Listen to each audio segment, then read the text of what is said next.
Ayan. Dumating na po ang aking parcel. Ayan. Open na natin siya. Ayan. Yung ano ko yun? Yung ano ko pa to? In order. Ano pa? Yung mahal na araw. Ayan. Siguro natagalan siya ang dumating. Ano maganda mo? Kaya ano?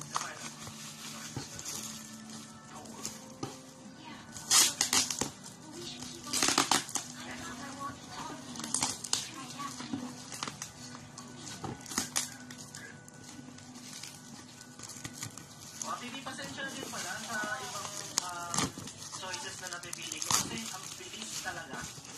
Ang bilis. Idol, mabilis. Ayan siya. Yeah.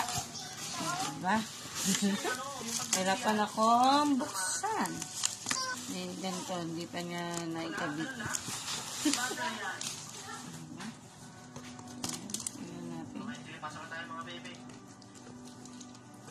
Maganda yung kanyang. Wow! Ayan na siya, guys.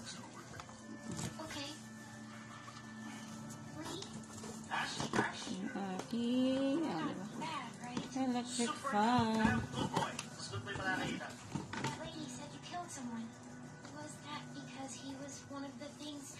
Buksan natin siya. White lies, mga baby, white lies. And you had to protect yourself. That's right. Oh, okay. Sabi ko may inalis tayo kay Clementine throughout all the buong series. Kaso, dagdag ko na lang sa Rose White Lies, mga pre-pre. White Diba? Ayan, guys. Try na natin siya. I-open.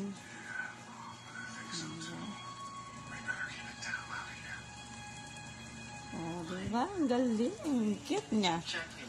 Ayan. Diba? Number 1 siya. Kaya natin yung 2. Ayan. Malakas din siya. Ganda din siya. Diba?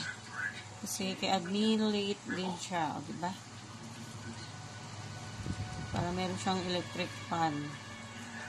Diba? So, kahit mag-travel kayo, pwede nyo siyang bit-bitin. Diba? Talagang ano lang siya, 209. Ayan. Diba? Ang ganda. Ang cute niya, guys. And diklip naman siya. Meron nito ano na rin. Yung isa yung may stand din siya. Ganito din siya. Ayun. Ito, tinaray ko lang siya para kahit paano, mabibit-bit mo. Ayan. Ang ganda niya. Ang cute. Ayan. Thank you for watching. Ayan. Diba? Ang ganda niya. Para kahit paano, mabibit-bit mo. Ayan. Diba? Ang ganda niya. Ang cute. Ayan. Thank you for watching. Ayan. Diba? Ang ganda niya. Meron ulit akong iyan. Don't skip my ads. Ayan. Salamat po. Ayan. Bye-bye.